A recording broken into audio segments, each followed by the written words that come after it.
在地上微小的一个震动传到电离层里面呢，常常会放大大概将近10万倍到100万倍。所以你地上小小的跳动，你上面天上就听得到。也就是说，地底下讲的很小的声音，天上讲的是巨大的声音，就是它震动就非常大。所以电离层呢，在高层大气里面，它就扮演了有点像是超级麦克风。台湾呢是全世界算是少数拥有电子浓度还或电浆浓度最大的地方。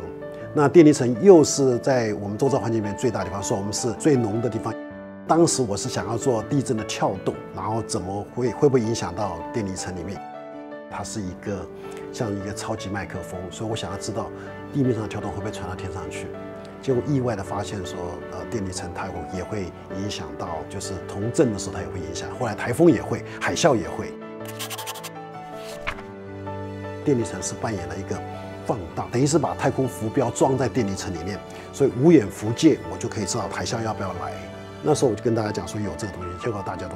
不太相信，就像刚刚讲的，一开始我在地面上都量的只有1公尺高，你跟我说它上面震动将近有几十公里、几百公里的这种抬升啊，那时候他就不太相信这个。那我花了好久才去说服人家说，你又不能证明，你也不知道它可不可以用。结果2004年一直到2011年。它又发生了这个日本的东北地震的这个海啸，那时候我去了会场的时候，就跟他谈说这是显而易见的。所以一件事情的发生，科学的这个3部曲就是一个是告诉你那是错的，第二个你又不能证明它，最后一个跟你讲说大家都知道啊，你为什么你不知道？所以大家有什么意见都没关系的，科学本身就是存有不同的角度去看。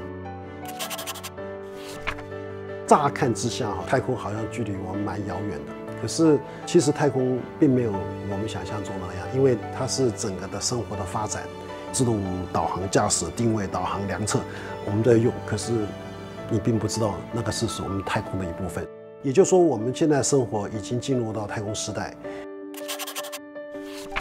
因为现在的发展，以前做人造卫星都是用吨来算，现在的人造卫星大概都是以公斤来算。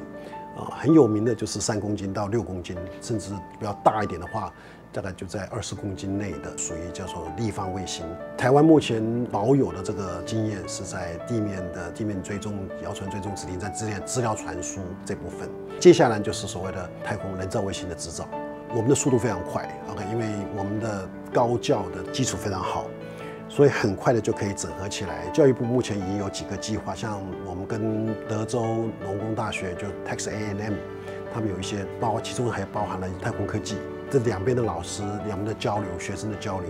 还有国际合作计划都已经在进展。我想任何一个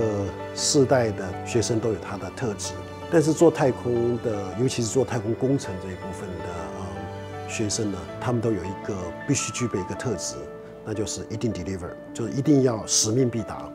因为像我们在做人造卫星的时候，一个团队大概都是有5个到10个学生在做，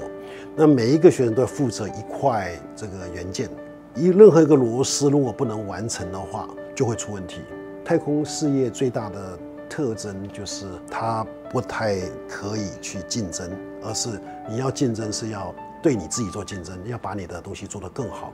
同时能够协助另外一边。一个是 redundant， 就是我这条路如果万一不行，有备案方案，一定要赶快出来救。所以你在和同学、学生人与人之间，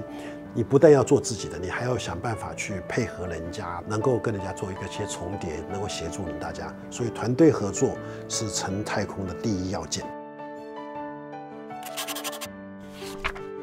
太空的东西基本是蛮全面的，从机械、土木、数学、化学、电机，你能想象到的，包括地科系地质系、大气系，你到星球上面，到不同地方，你所接触的都会接触到。各行各业，其实只要能够把自己的本行东西技术学好，